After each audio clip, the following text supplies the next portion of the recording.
7 ng umaga nitong Sabado, nagpaparamdam na ng kanyang puot ang bagyong Pepito.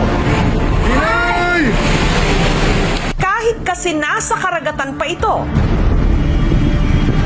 ang ilang coastal barangay sa kabisera ng Catanduanes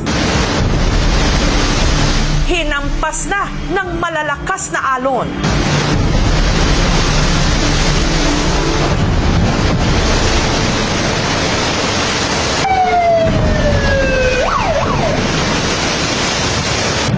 Praise the Lord. In Jesus' name.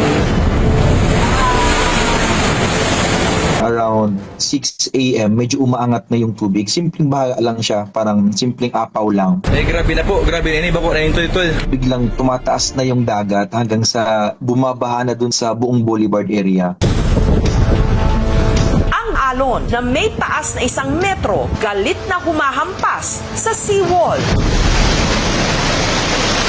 Solid! Grabe kusog! Kaya gatuhod na agad ang baha sa labas ng bahay ni na John Kim. Halos gatuhod na po ini oh. Yung taas po ng alon halos lagpas po sa bahay. 3 to 4 p.m., medyo umangat na po talaga siya. Lumebel na siya dun sa mismong seawall. Pakita ko yung mga kapitbahay namin, sira-sira na talaga yung mga bahay. Ito na yung damage. Pero ayan po yung mga bahay sa area.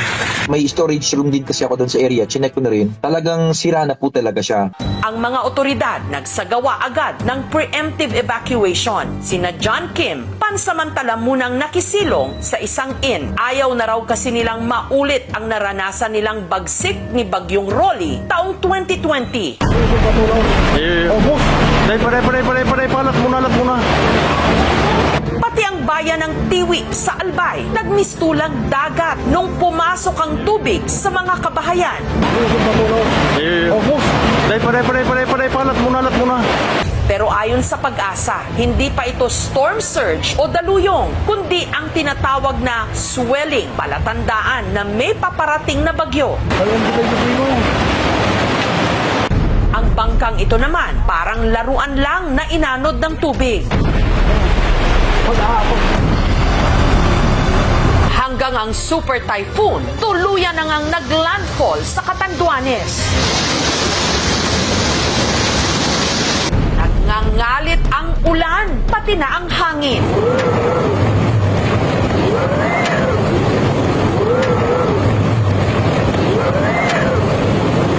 Kinabukasan, bumungad ang epekto ng bagyo. Nagkalat ang mga sirang puno sa daan, ang mga bahay, para lang winalis. Yung aftermath ng bagyong Pepito sa bahay namin, nawala yung kalahati ng bubong. Ayon kasi sa Japan Meteorological Agency, ito yung first time na nagkaroon ng 4 na named storms sa may West Pacific Ocean, kung saan naapektuhan nga ang Pilipinas, na magkakasunod at sabay-sabay na nag-i-exist. May tuturing natin siya na unusual dahil hindi pa siya nangyari in recent years, in the recent decades.